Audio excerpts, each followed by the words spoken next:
সেটা একটু দেখো, চামড়ার ট্যানিংটা একটু ডেফিনেশনে লিখে রাখো। চামড়ার ট্যানিং এর ডেফিনেশনটা একটু লিখে নাও, লিখে নাও। পশুর কাঁচা চামড়াকে চামড়ার ট্যানিংটা একটু লিখে নাও।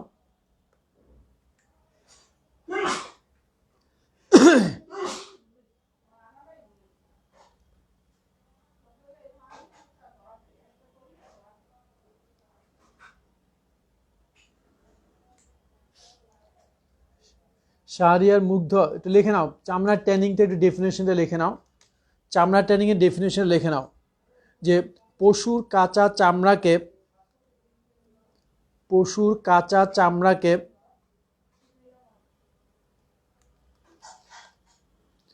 রাসায়নিক প্রক্রিয়াজাতকরণের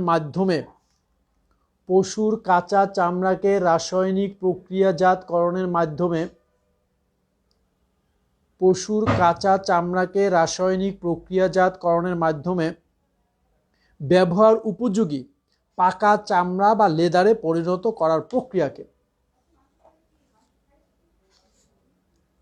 পশুর কাঁচা চামড়াকে রাসায়নিক প্রক্রিয়াজাতকরণের মাধ্যমে ব্যবহার উপযোগী পাকা চামড়া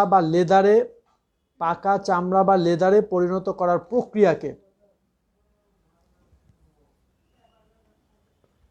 প্রক্রিয়াজাতকরণের মাধ্যমে পাকা চামড়া বা লেদারে পরিণত করার প্রক্রিয়াকে চামড়ার ট্যানিং বলে। লিখছো মুগ্ধ? লিখছো? রেসপন্স করো, লিখছো? চামড়া ট্যানিং এর দুইটা পদ্ধতি, একটা ক্রোমো ট্যানিং আর একটা হচ্ছে উদ্ভিদ ট্যানিং। একটা হলো ক্রোমো ট্যানিং আর দুই হলো উদ্ভিদ ট্যানিং।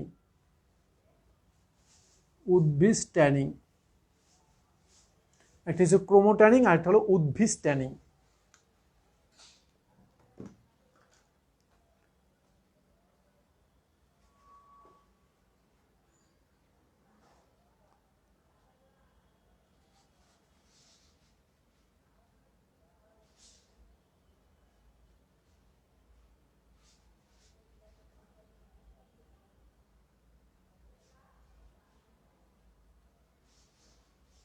দেখছো, ক্রোমো ট্যানিং আর একটা হলো উদ্ভিদ ট্যানিং। আচ্ছা, এর মধ্যে ক্রোমো ট্যানিংটা তোমরা একটু দেখে নিও। এখানে ক্রোমিয়াম অক্সাইড, সোডিয়াম ডাইক্রোমেট ইত্যাদি ব্যবহার করা হয় ওই চামড়া থেকে পশম এবং কাঁচা চামড়া থেকে পাকা চামড়ায় পরিণত করার জন্য আমরা ক্রোমিয়ামের লবণগুলো ব্যবহার করি, যার ফলে কিন্তু পানি, এনভায়রনমেন্ট খুব বেশি পলিউটেড হয়। এটি যেহেতু আমরা ক্রোমিয়ামের লবণ ব্যবহার করি, এই জন্য এটাকে ক্রোমো ট্যানিং বলা হয়। আর এরপরে বেশি ইম্পর্টেন্ট, অতটা ইম্পর্টেন্ট না, কিন্তু বেশি ইম্পর্টেন্ট হলো চামড়া দূষণ। এটা ট্রিপল স্টেজে পড়ে নেবা, চামড়া দূষণ।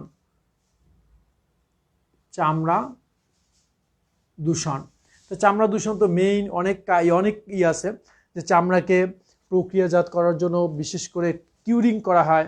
কিউরিংটা একটু মনে রাখবা, কিউরিং এটা আমরা ফার্স্ট পার্টেও পেয়েছিলাম। কিউরিংটা হলো যে চামড়াকে সোডিয়াম ক্লোরাইড ব্যবহার করে চামড়া থেকে পশম এবং প্রোটিনকে নষ্টের হাত থেকে মুক্ত করা হয়। চামড়াকে সোডিয়াম ক্লোরাইড যোগ করে, চামড়ার ভিতরে সোডিয়াম ক্লোরাইড যোগ করে চামড়া থেকে পানি বের করে আনার প্রক্রিয়া হলো কিউরিং। চামড়ার ভিতরে সোডিয়াম ক্লোরাইড যোগ করে চামড়া থেকে পানি বের করে আনার প্রক্রিয়া কি বলা হয়? কিউরিং। কিউরিংটা একটু করে দেখুন, মনে রাখবা।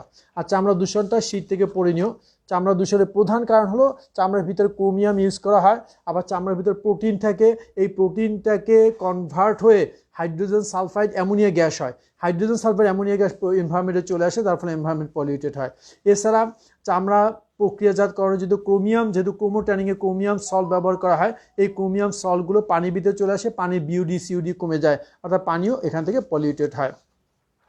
ওকে, আমাদের লাস্ট যে পার্ট দুইটা খুব ইম্পর্টেন্ট দুইটা ডেফিনেশন, যে দুইটা ডেফিনেশন বলতে পারো প্রতি বছরই আসবে এরকম দুইটা ডেফিনেশন। তার মধ্যে একটা হলো ইটিপি আর একটা হলো ন্যানো কণা। ইটিপি এবং ন্যানো কণা আমাদের চ্যাপ্টার লাস্ট যে দুইটা, একটা হলো ইটিপি, এটা হলো ইফ্লুয়েন্ট ট্রিটমেন্ট প্ল্যান্ট। ইটিপি হলো ইফ্লুয়েন্ট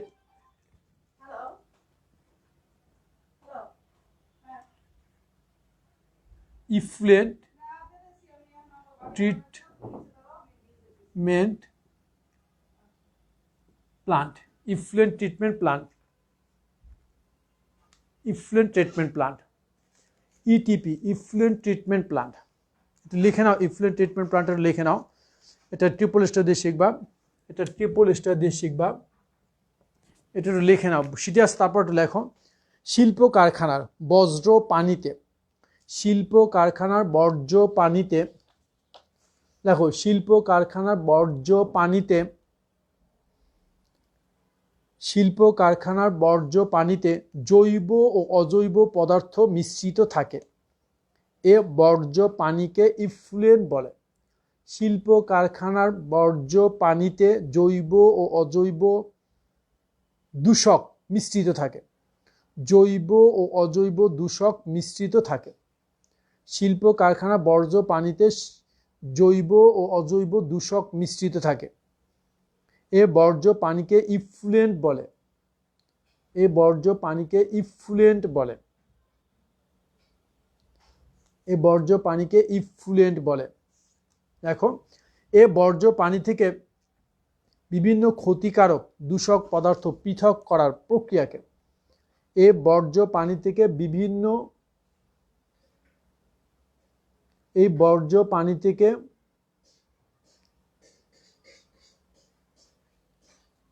জুবাইর কথা বলো না, জুবাইর আহনাব, এ বজ্র পানি থেকে, এ বর্জ্য পানি থেকে বিভিন্ন ক্ষতিকারক দূষক পদার্থ পৃথক করার প্রক্রিয়াকে, এ বর্জ্য পানি থেকে বিভিন্ন ক্ষতিকারক দূষক পদার্থ পৃথক করার প্রক্রিয়াকে ইফ্লুয়েন্ট ট্রিটমেন্ট প্লান্ট বলে। এ বর্জ্য পানি থেকে বিভিন্ন ক্ষতিকারক দূষক পদার্থ পৃথক করার প্রক্রিয়াকে ইটিপি, ইফ্লুয়েন্ট ট্রিটমেন্ট প্লান্ট বলে। হয়েছে? লিখছো ইটিপি, ট্রিপল স্টার দিয়েছ। আমি আবার বলছি, শিল্প কারখানার বর্জ্য পানিতে বিভিন্ন জৈব অজৈব দূষক মিশ্রিত থাকে। এ বর্জ্য পানিকে ইফ্লুয়েন্ট বলে। এ বজ্র পানি থেকে বিভিন্ন ক্ষতিকারক দূষক পদার্থ পৃথক করার প্রক্রিয়াকে ইফ্লুয়েন্ট ট্রিটমেন্ট প্লান্ট বলা হয়। Okay, last question for the chapter, nano কণা। ন্যানো কণা ট্রিপল স্টার দিয়ে শিখবে, এটা 4টা স্টার দিয়ে শিখবা। ন্যানো কণা, ন্যানো পার্টিকেল, ন্যানো পার্টিকেল। দেখো, যে সকল কণার আকার 1 ন্যানোমিটার থেকে 100 ন্যানোমিটার, যে সকল কণার আকার 1 ন্যানোমিটার থেকে 100 ন্যানোমিটার, যে সকল কণার আকার 1 ন্যানোমিটার থেকে 100 ন্যানোমিটার, তাদেরকে ন্যানো কণা বলে। করোনা না, ন্যানো, ন্যানো কণা আজমাইন, ন্যানো কণা, nano particle, nano particle. Triple star আসবে এক কথা ধরে, ইটিপি অথবা ন্যানো কণা দুইটার একটা তোমাদের বোর্ড এক্সাম সহ সকল কলেজের এক্সামে আসবে যদি এই চ্যাপ্টার থাকে। বুঝতে পারছো? ইটিপি অথবা ন্যানো কণা দুইটার একটা, যে কোনো পরীক্ষায় কলেজের হোক বোর্ডের হোক যদি এই চ্যাপ্টার থাকে আসবে। ইটিপি ডেফিনেশন লিখে দিছি, ন্যানো কণা ডেফিনেশন লেখো, যে সকল কণার আকার 1 ন্যানোমিটার থেকে 100 ন্যানোমিটার তাদেরকে ন্যানো কণা বলা হয়। আরেকটা ডেফিনেশন রিসাইক্লিং, রিসাইক্লিং এর আগে আমরা দিয়েছি, রিসাইক্লিং এর ডেফিনেশন আমরা আগেই দিয়েছি। ওকে, বুঝছে? ব্যাস, দেখো আজকে পর্যন্তই আমাদের চ্যাপ্টার এইটুকুই। এছাড়া যে প্রশ্নগুলো আছে আমি শীটে দিব, শীটের ভিতরে দাগাই নিও, শীট থেকে বাকিটা পড়ে নিও। আর তোমরা কালকে 11টা থেকে 11:30টার মধ্যে এসে শীটটা নিয়ে যাও। ওকে, আজকে এই পর্যন্ত রাখি। আল্লাহ হাফেজ। আমরা নেক্সট ক্লাসে কিন্তু ফার্স্ট চ্যাপ্টার শুরু করবো। আমরা নেক্সট ক্লাসে ফার্স্ট পার্টের ফার্স্ট চ্যাপ্টার নিয়ে কথা বলবো। আমি আবারও বলছি, নেক্সট ক্লাসে রিভিশন ক্লাসে আমরা ফার্স্ট পার্টে ফার্স্ট চ্যাপ্টার ল্যাবরেটরি নিরাপদ ব্যবহার ওইটা নিয়ে আমরা কথা বলবো। ওকে, আলাদা খাতা রিভিশনের জন্য আলাদা খাতা রেডি করে রেখো।